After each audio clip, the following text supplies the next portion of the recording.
Segundo historiadores, fez 50 milhões de vítimas e deixou lições importantes que até hoje servem de referência. Tudo era muito diferente. Em 1918, o Rio de Janeiro era a única cidade do Brasil com mais de 1 milhão de habitantes, cerca do dobro de São Paulo. A então capital do país vivia ansiedade pelo fim da Primeira Guerra Mundial. Ninguém podia imaginar que um inimigo muito mais letal do que os campos de batalha na Europa estava a caminho. Um navio inglês, o Demerara, zarpou de Liverpool, parou em Lisboa, Dakar, Recife e Salvador, antes de chegar ao Rio de Janeiro, no dia 16 de setembro de 1918.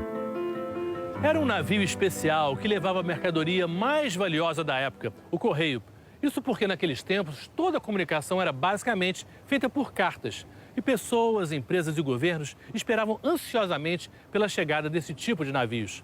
Só que o Demerara trazia uma carga mortal. E em poucos dias, o Brasil ia conhecer o efeito devastador da gripe espanhola. Na escala no Recife, um jornal já informava a morte de 2 passageiras, mas sem dar detalhes.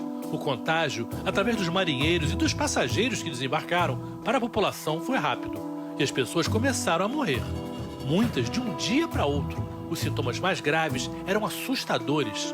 Pele azulada pela falta de oxigênio e hemorragias internas severas. A classe médica estava despreparada, desequipada para enfrentar aquele flagelo. Os próprios médicos, há 100 anos, ainda não sabiam direito o que era um vírus. Os jornais estampavam nas manchetes a grande epidemia, o Rio é um vasto hospital, e criticavam a negligência, a falta de atenção do governo. A lentidão das decisões de fechar escolas e lugares onde as pessoas se encontravam. Porque houve a descrença inicial, tanto da parte das autoridades de saúde quanto da parte da população.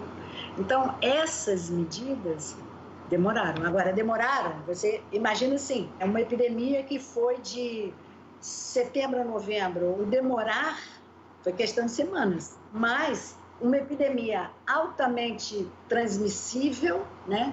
Uma semana é fatal. O vírus da gripe espanhola era um subtipo de outro que hoje conhecemos bem, o influenza A H1N1. Mas ter nome e sobrenome em 1918 não mudaria em nada a dura lição. Naquela época se viu pela primeira vez que a gripe podia causar uma catástrofe. Estima-se que em poucos meses cerca de 35 mil pessoas morreram no Brasil.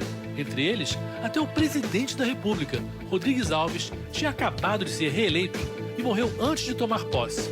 A capital parou completamente. Tudo foi atingido, o comércio, os serviços, hospitais, até os cemitérios, né? Quando os coveiros começam a morrer, é porque você está perto do caos absoluto. Uma charge de um jornal mostrava a morte, vestida de espanhola, batendo na porta. Um equívoco. A gripe não tinha nada de espanhola na sua origem. Na verdade, ela deveria ter sido conhecida mais como gripe americana, já que a hipótese mais aceita é de que ela teria surgido no estado do Kansas, nos Estados Unidos, e levada pelos soldados americanos para a Europa. Eles iam combater na Primeira Guerra Mundial. Já no finzinho da guerra, ela matava mais do que os tiros e explosões.